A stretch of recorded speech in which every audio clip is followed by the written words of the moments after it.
I remember where I was on the morning of September 11, 2001. Do you remember where you were?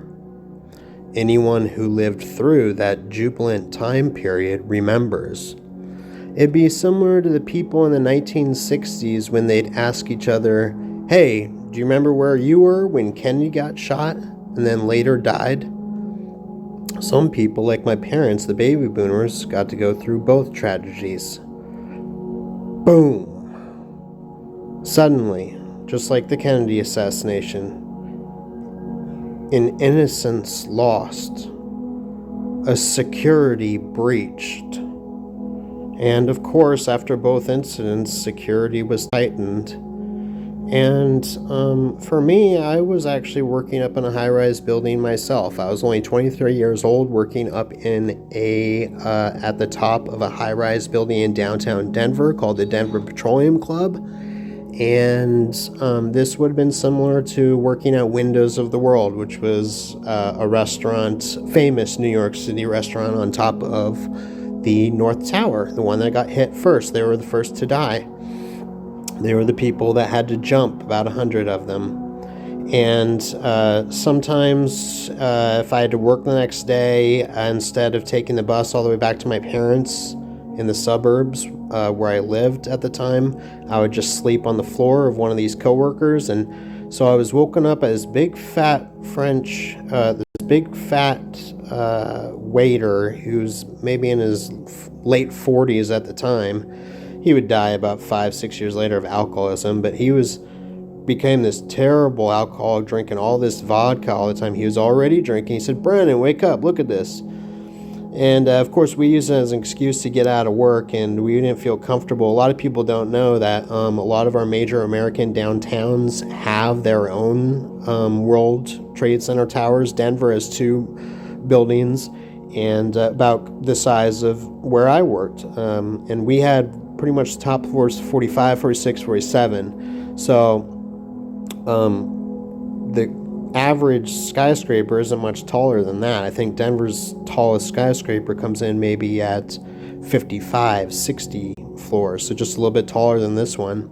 And, on windy days, you could see the chandeliers swing. So these buildings were designed to move. In fact, these buildings were actually designed to withstand a commercial airliner coming through. So that is interesting, because this video does kind of talk about some secret information that most people don't know.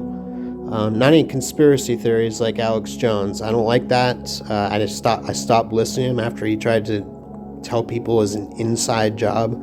No, our government would never go to those lengths. And same with the Kennedy assassination. It's fun to go back and think about that, but in the end, they acted alone. In the end, the 4 planes that were hijacked by only 3 guys with knife cutters, only one of the plane were overcome by the Americans who didn't believe that they were just going to be hostages. So the other people, I think, thought that maybe there's a chance they would land and be hostages. And so, but these days, how they're able to access the cockpit and with just that, maybe there should be 2 doors, to slow them down.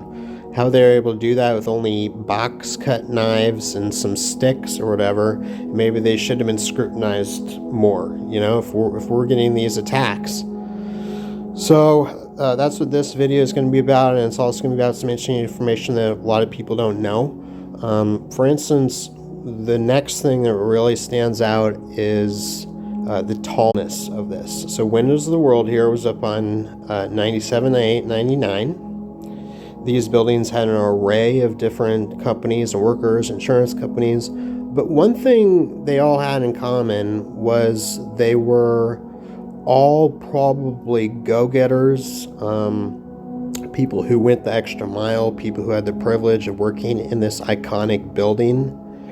And so I think at the very top of this North Tower above Windows was some sort of news company, ABC News or something like that. And then below that, an insurance company, I think. And then we have the Windows, who had 3 floors. We also, at the Denver Petroleum Club, a fine dining club, businessman's lunch club. One of the floors was reserved for weddings and balls, and that's why sometimes these restaurants have 2-3 floors. And here's the lobby. These are beautiful buildings. Now, they said it would have taken 45 minutes just to go down from the top. The stairwells weren't designed for mass flooding, so that's where they made the mistake. And about to be revealed that the authorities made, which cost lives about 200 people, that they kind of they swipe it under the rug. Sweep it under the rug, and it's not something that most people talk about, and we're going to talk about that very end. Now, here's the memorial, which is beautiful in New York City. This is definitely something that I would like to see once I get out there. And here's the other day, some kook jumped in there, and then I think he even fell into that deeper part. They had to shut the water off, and he broke his leg or something. But if you look at this is an acre. So for how tall these things were, going all the way up to 100 floors, because that's incomprehensible to me. Because up at my level I was at, you could see the chandeliers swinging on a windy day. So I couldn't even imagine this. So I guess they had several express elevators. It's something like a bunch of elevators, like 90 elevators, I think. I don't know how many shafts, but they only had 3 narrow stairwell shafts. And that led to the poor decision that I'm going to reveal here at the end that the authorities made. Now, everyone, overall it was done well, but there was kind of a slowness to it all, is what I noticed. And even if those F-16s, they arrived a little bit late, even if they got there on time, I'm not picturing them shooting down the aircraft. So overall, it was kind of slow. Once you notice there's planes being hijacked, and you should see a pattern developing. And then it's unbelievable that they didn't evacuate the second building. All right, so here's the next interesting thing I want to talk about. Look how close that helicopter is right there to the building. Apparently, there was all the windows of the world. There's about 100 people who had to jump. Imagine being faced with that suddenly. All of a sudden, when things are going so great, they're getting ready for their brunch up there.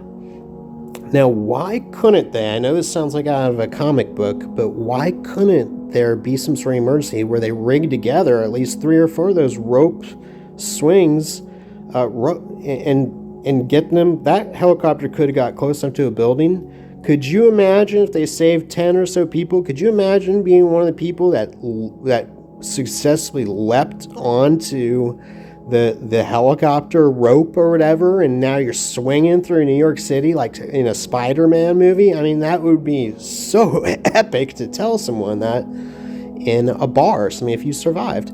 But they didn't. They could have saved 10 people there.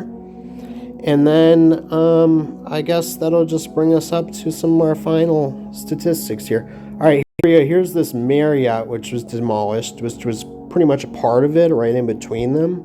This was an interesting, nice building. Here's the lobby. And that was ruined. But let me tell you, here's the ironic thing about after watching these documentaries. Spend a night, watch these documentaries, get emotional, listen to these people's final calls. The thing is that a lot of people don't know is that the people inside the building themselves, the victims, had no idea really what was going on. They didn't have TVs. Remember, this is 80s. This is the time, this is the end of the 90s. This is right around when the flip phone came out. So that's kind of ironic. And then the other ironic thing is it takes the firemen like 2 hours to get up there. A lot of them knew they're going to die, especially coming down. They knew they'd run out of time. Now right here, they were business people on the second tower were told to evacuate. So that's the big thing. About 150 people died. So we must never forget 9/11.